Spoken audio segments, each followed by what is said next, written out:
Hello everyone. Good morning. How are you all? Kamusta kayong lahat? I hope you're all doing well.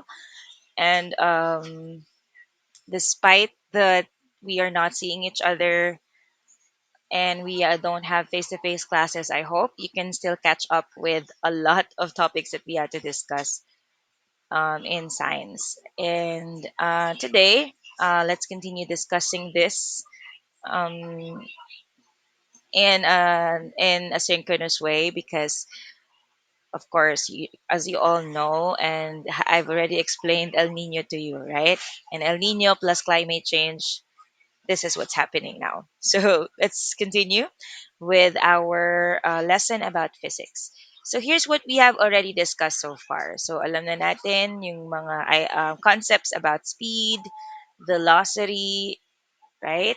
So we all know this, and we also know about acceleration. So again, let's just go back to these concepts. Baka natunaw na kasama ng init yung mga lessons na to. Okay? So for speed, how do we get the speed? It's the distance divided by the time. So speed is actually just how far an object can go in a specific time, and it's a scalar quantity, so it does not need direction. Well, and in the case of velocity, it's just like speed. You just also need to get the distance or the displacement over the time. Okay, and it has to give direction. So it does not only give how fast an object is, it also gives where that object is going to. So yung direction ng objects binabanggit din. So this is a vector quantity. Now, if the velocity changes, for example, there's a change in how fast it is, but not the direction, or if the direction changes but not the speed, or both are changing, then masasabi natin na yung bagay na yun ay nag-accelerate. So, magkakaroon ka na ngayon ng acceleration. So, ibig sabihin ng acceleration, yung pagbabago ng velocity in a specific period of time. So, paano nga ulit nagbabago yung velocity? So, pwedeng magbago yung bilis, magbago yung direction niya, or pwedeng magbago pareho. So, if these three conditions happen, if one of these three conditions happen, then there is acceleration. Okay? So, I also discussed to you that acceleration due to gravity is constant for all objects. Kahit gaano pa yan kalaki, kahit gaano pa yan kabigat, or gaano pa yan kaliit, all of them will fall at the same time if they came from the same height. Okay? So, for example, let's just imagine a person here at the top of the Leaning Tower of Pisa. Okay? At may hawak siyang dalawang objects. One is a coin and the other one is an elephant, for example. Binagsak niya at the same time. Kung walang air resistance, pareho silang babagsak at a specific period of time because their acceleration is 9.8 meters per second squared. Lahat ng objects, yon ang acceleration due to gravity. And that is what we call the free fall acceleration. And it's one of the examples of uniformly accelerated motion. At na-discuss na natin yan last time. Uniformly accelerated motion is when objects accelerate, right? In constant intervals. And these are the equations that we use to solve uniformly accelerated motion. Now, another type of motion is what we call the projectile motion. So ano ba yung projectile motion? As you can see here, 'di ba, may bata, binabato niya yung object from a height and from an angle to a certain maximum height, but then suddenly it goes down. Okay? Bakit siya bumaba? It's because there is gravity. Kung walang gravity, pag binato mo yung object na yan, dire-diretso lang siya doon sa direction kung saan mo siya binato, pataas. But since there is gravity, it travels a curved path going down. Okay? So, ang tawag natin sa motion na yan ay projectile motion. Okay, ang tawag natin sa object na binabato ay projectile at yung direction na tina-travel niya, ang tawag natin dyan ay trajectory. Okay? So again, what is projectile motion? It's the motion of an object thrown or projected into the air subject to only the acceleration of gravity. And what is the acceleration of gravity? That's 9.8 meters per second squared.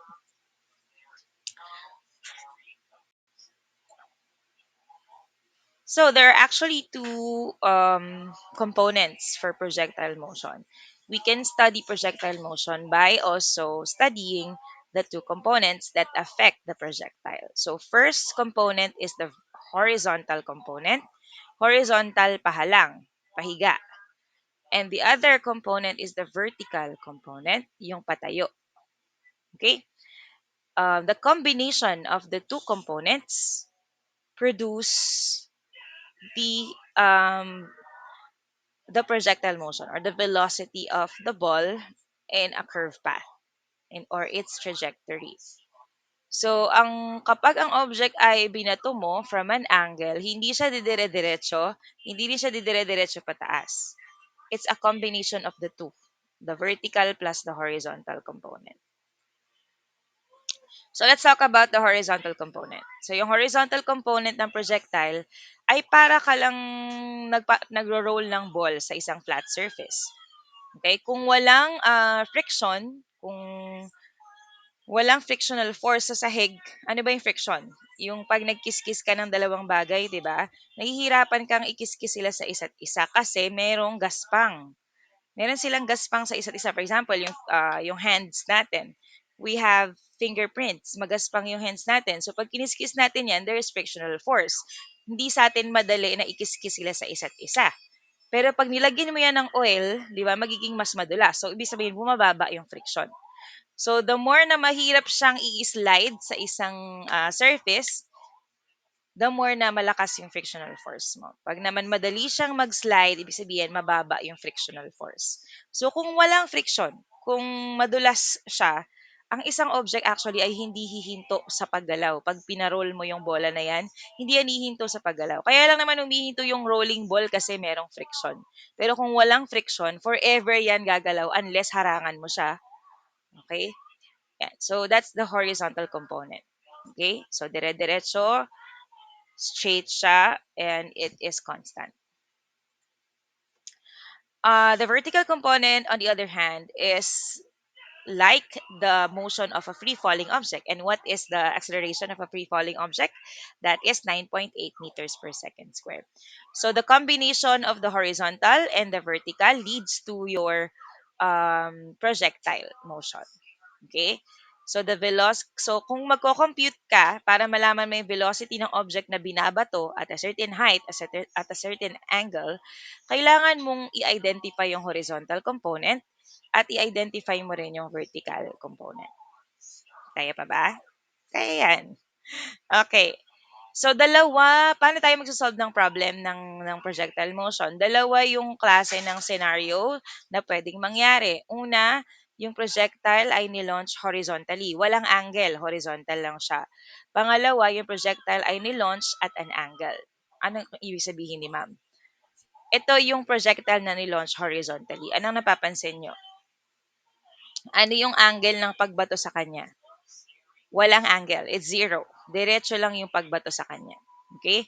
Kung wala sanang gravity, ganito yung magiging movement ng ng ball pag binato mo siya from a height. Or, dire-diretso lang. Kasi wala namang gravity. Walang mag-a-attract sa kanya pababa. Okay? Kung, kung gravity lang ang nag-a-act sa kanya, babagsak lang siya pababa. Okay? Pero dahil meron kang initial velocity dito sa taas, 'di ba? Kasi sisipain mo siya, bibigyan mo siya ng force, so there will be an initial velocity. So combining the horizontal and the vertical motion, yung dire-diretso lang sana siya at saka yung dire-diretso lang sana siya pahalang or horizontally and dire-diretso lang sana siya pababa vertically, pag pinag-combine mo yan, it produces this one, projectile, the trajectory of the projectile motion. Okay? So the projectile motion, it's a combination of the horizontal and the vertical motion. So what will happen? So kapag ang object ay binato natin or project natin horizontally without a certain angle from a height, ganito yung magiging trajectory niya. Pa-curve pababa. So hindi siya dire-diretso horizontally, hindi din siya dire-diretso vertically. Merong curve because it's a combination of the horizontal and the vertical component.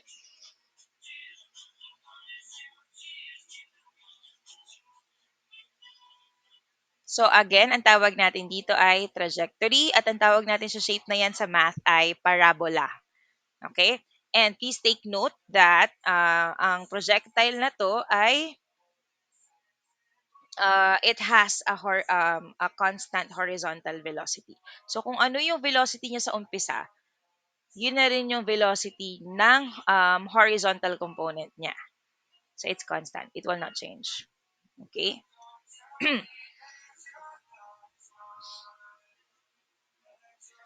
So let's now go to this part. So let's use the PhET Colorado, to explore the relationship of the following variables.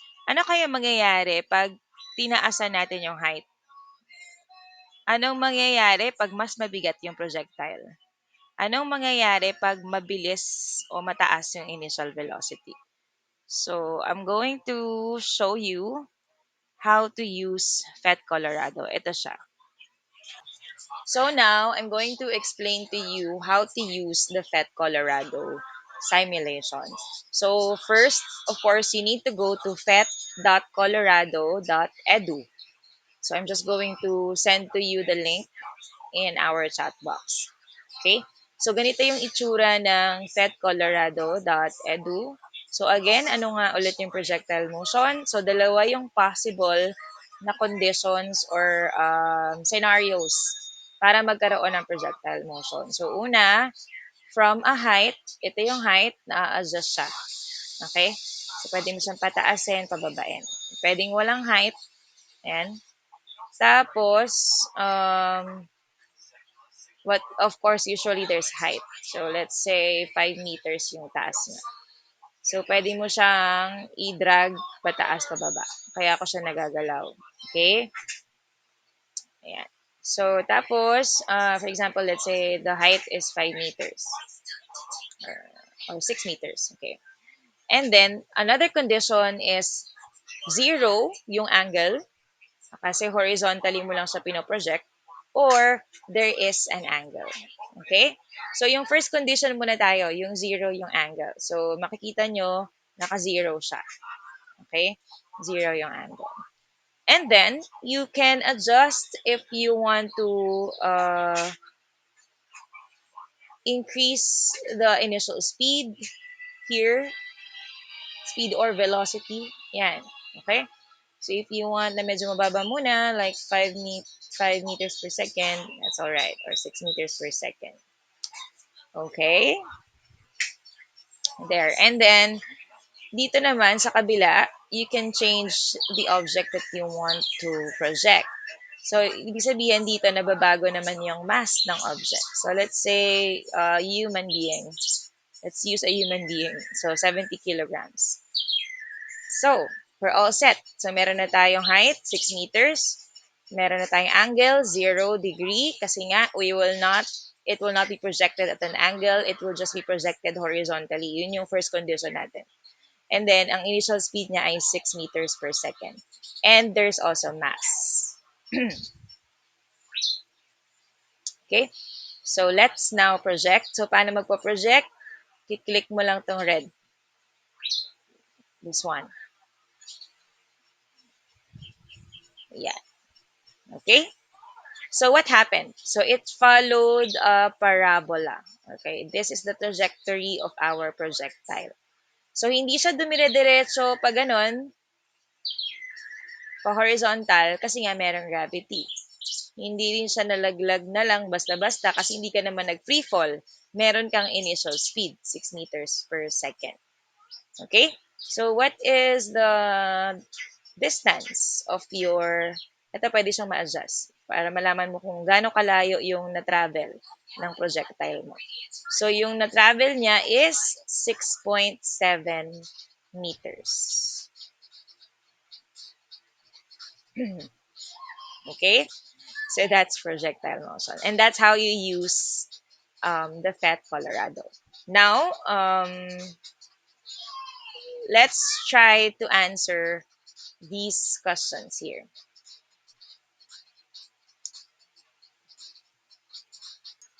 Now, let's go back to the questions earlier that I have given to you. After nyong i-explore si Pet Colorado, you need to identify ano yung relationship ng mga variables. So, for example, for number one, anong effect, okay, sa distance kapag ini-increase yung height? Okay, tataasan nyo lang yung height, explore that. Anong mangyayari pag tinataas o binababa yung height? Anong nangyayari sa distance traveled by the projectile? Number two, ano naman yung magiging effect niya kapag iniba mo yung mass? Pag mas magiging mabigat, malayo ba yung mararating niya? Pag magaan yung object, mas malapit ba yung mararating niya? Okay, and lastly, number three, anong effect ng initial velocity sa distance traveled? Kapag ba mas mabilis siya sa umpisa, sa initial velocity, malayo yung mararating. Pag mabagal, malayo yung mararating. Okay? So, you need to explore those and answer them in your on your notebooks. Copy and answer this on your notebooks and take a picture of that and attach it in the Google form that I'm going to send to you today. Okay? So I hope na magawa natin to today and I will continue giving you lessons like this in the coming days kung hindi pa rin tayo mag-face to face. So I hope you'll be able to catch up. I hope you were able to understand. Kung hindi man ninyo naintindihan, you can privately message me and let's have a chat. Let's have a one-on-one teaching about this concepts. It's fine with me as long as it's not beyond my working time. Okay, so my working time is only from 7 a.m. to 2 p.m. Okay, so please do not message me beyond those times. So again, I hope everyone will take care. I hope lahat kayo ay maging okay at maging okay na rin ng lahat, maging bumalik na lahat sa dati. So thank you so much for reaching this part and I hope you will be able to answer what I told you to answer. So bye everyone, take care.